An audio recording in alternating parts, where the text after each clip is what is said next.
కార్నెట్ news కి స్వాగతం. పిడుగురాళ్ల పట్టణం తెలుగుదేశం పార్టీ కార్యాలయంలో పార్టీ ఎస్సీసీఎల్ నాయకులు మీడియా సమావేశం నిర్వహించారు. ఈ సమావేశంలో తెలుగుదేశం పార్టీ రాష్ట్ర ఎస్సీసీఎల్ కార్యనిర్వహణ కార్యదర్శి ఫణితి రవి మాట్లాడుతూ గత 2 రోజుల క్రితం పిడుగురాళ్ల మండలం జోలకల్ల గ్రామంలో మనీషా అనే మహిళ రేషన్ షాప్ నడుపుతున్న అమ్మాయి చనిపోయినట్లుగా జోలకల్ల గ్రామ వైసీపీ నాయకులే కట్టుకథలు అల్లి తెలుగుదేశం పార్టీ నాయకుల మీద బురద చల్లడం తీవ్రంగా ఖండించారు. రేషన్ షాప్ విషయంలో తలెత్తిన వివాదంతో ఎన్ఎస్పీ కాలంలో దూకి సూసైడ్ చేసుకున్న అని లెటర్ రాసి వెళ్లిపోయిన మనీషాను నరసరావుపేటలోని వైసీపీ నాయకుల సమక్షంలోనే పెట్టుకుని చనిపోయినట్లుగా మాజీ ఎమ్మెల్యే కాసు మహేష్ రెడ్డి శవరాజకీయాలు చేస్తున్నారన్నారు. గత 5 ఏళ్ల వైసీపీ పాలనలో గురజాల నియోజకవర్గంలో ఎన్నో హత్యలు చేయించి నియోజకవర్గంలో ఓడిన తర్వాత కూడా పాతపాటే పాడుతూ శవరాజకీయాలు చేయడం వైసీపీకి వెన్నతో పెట్టిన విద్య అన్నట్లే మాట్లాడుతున్నారని దుయ్యబడ్డారు. జూలకల్లో జరిగిన సంఘటన మనీషా కుటుంబ విషయమని దానికి జూలకల్లో వైసీపీ నాయకులు రాజకీయ రంగ పొలిమేరన్నారు. మరి గురజాల నియోజకవర్గం జోలకల్లు గ్రామంలో నిన్న మనీషా అనే అమ్మాయి ఆత్మహత్య చేసుకుందని, అది తెలుగుదేశం పార్టీ వాళ్ళు చేస్తున్నటువంటి అరాచకాల వల్ల ఆ అమ్మాయి ఈ రకంగా ఆత్మహత్య చేసుకుంది. దళితులపై దాడులు మితిమీరిపోతున్నాయి అని చెప్పేసి కాసు మహేష్ రెడ్డి గారు ప్రగల్భాలు పలికారు. ఆయన మాట్లాడినటువంటి మాటలకి నవ్వాలో ఏడవాలో కూడా అర్థం కావట్లేదు. ఎందుకంటే ఆయనే చెప్పాడు వివరంగా, ఆ అమ్మాయి దేవుడి దయ వల్ల బతికితే బాగుండు, అరాచకాలు చేసి మరి రకంగా చనిపోయేలా చేశారు వాళ్ళు, మరి ఆ అమ్మాయి బతికుందో లేదో తెలియదు కానీ దేవుడి దయ వల్ల బతికితే బాగుండు అని చెప్పేసి ఒక మాట అన్నాడు. ఇది మనకు అనుమానంగా ఉంది. మాకైతే ఇది కేవలం ఆయన ఆడిచిన డ్రామా అని కూడా మాకు అర్థమవుతా ఉంది. లేకపోతే నర్సాపేటలో అమ్మాయి ఎందుకు ఉంటుంది? ఆయన శరణంలో ఉన్నటువంటి అమ్మాయిని కనిపెట్టకుండా ఆయన ఒక ఎమ్మెల్యే అయ్యి ఉండి, మా మాజీ ఎమ్మెల్యే అయ్యి ఉండి ఆయన మరి ఈ మాత్రం కూడా తెలుసుకోలేకుండా ఉన్నాడు అంటే ఆయన తెలుగుదేశం పార్టీ మీద బురద చల్లి మరి వారి పాలనలో ఏ రకంగా అయితే శవాల రాజకీయం చేశారో అదే రీతిగా ఈ తెలుగుదేశం పార్టీ పైన కూడా బురద చల్లాలని చెప్పేసి ఆయన ఈరోజు చూస్తూ ఉన్నాడు. కాబట్టి మహేష్ రెడ్డి గారిని ఒకటే హెచ్చరిస్తా ఉన్నాం, తెలుగుదేశం పార్టీ ఎప్పుడు కూడా పేదల పక్షాన ఉన్నటువంటి పార్టీ, ముఖ్యంగా దళితుల పక్షాన ఉన్నటువంటి పార్టీ. ఈరోజు దళితులు అభివృద్ధి చెందారు, అనేక రకాలుగా ఉద్యోగాలు చేసుకుంటూ గౌరవప్రదంగా నడుస్తున్నారు అంటే అది కేవలం తెలుగుదేశం పార్టీ వల్లనే అనేది మహేష్ రెడ్డి గారు తెలుసుకోవాలి.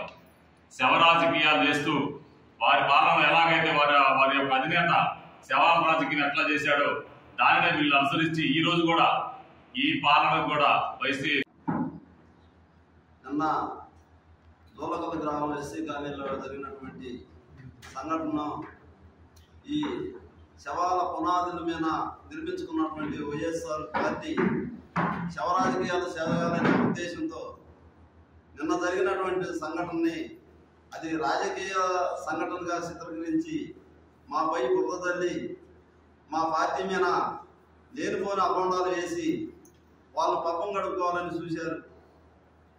ఏంటంటే ఆ పబ్బం నిజంగా ఆ అమ్మాయి మా దాయాది, మా చుట్టం, మా ఓటు కూతురు. ఆ అమ్మాయి చనిపోతే మాకు బాధ.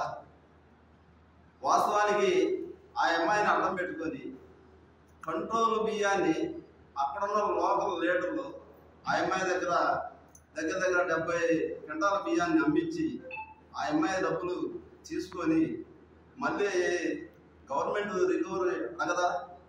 ఇప్పుడు కాసు మహేష్ రెడ్డి గారు అన్నాడు, నేను లాస్ అదిగానే జనానికి ఇవ్వాల్సిన బియ్యాన్ని అమ్ముకుంటే గవర్నమెంట్ ఆ రికవరీ చేసుకోవాల్సిన బాధ్యత గవర్నమెంట్కి ఉంటుందా ఉండదా? అది మా కాసు మహేష్ రెడ్డి గారు తెలుసుకోవాలి. ఆ రీత్యా ఆ అమ్మాయిని వాళ్ళు గవర్నమెంట్ వారు కనుక అడిగి ఉంటే మేము గ్రామంలో ఉన్న పెద్దలని, తండ్రి లేని పిల్ల, ఆ అమ్మాయి ఎక్కడ ఇబ్బంది పడుతుందని మేము ఏదన్నా రాజీ ప్రయత్నం చేద్దామని మా ఇళ్ళ దగ్గరికి వస్తే మేము మాట్లాడి వారు కట్టలేదు. ఏదన్నా ఉంటే ఎంఆర్ఓ గారికి ఒక అర్జీ పరంగా ఇచ్చి ఆమె ఈ పరిస్థితిలో ఉంది కట్టలేదు అని లాయర్ సలహా తీసుకుని కూడా వాళ్ళు న్యాయం చేద్దామని అనుకున్నటువంటి మామయ్య మేమేదో బెదిరించామని, మేము వాళ్ళ మీద ఏదో లేనిపోని మాట్లాడామని మా మీద లేనిపోయిన బుద్ధ తల్లి.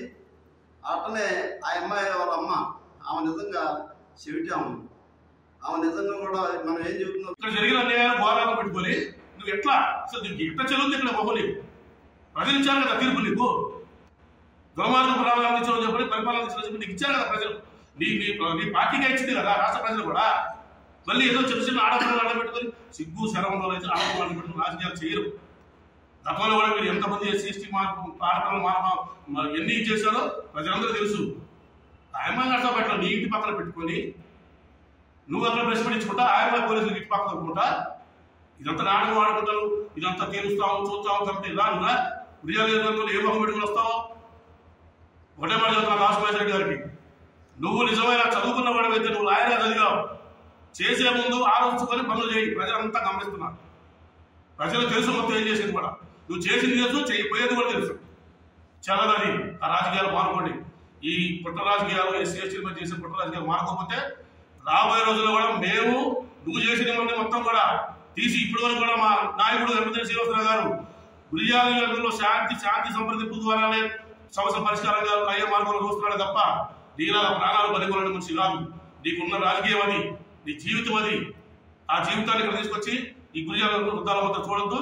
ఇలాంటి ప్రయోగాలు చేస్తే మాత్రం నియోజకవర్గంలో ఉన్న ఎస్సీలు మొత్తం కూడా నీపై తిరుగుబాటు చేసి నీకు బుద్ధి వచ్చినట్టు ఈ నియోజకవర్గం రాకుండా కూడా బుద్ధి ఏర్పాటు చేస్తామని కూడా సెలవు తీసుకుంటూ, ఇది అపోహ కావాలనే ఇల్లు ఆయన చేయించారు. ఇది త్వరలో మేము నిర్ధారణ చేసి దోషి వినియోగం నిరూపించడం అని చెప్పని సమూహం పత్రిక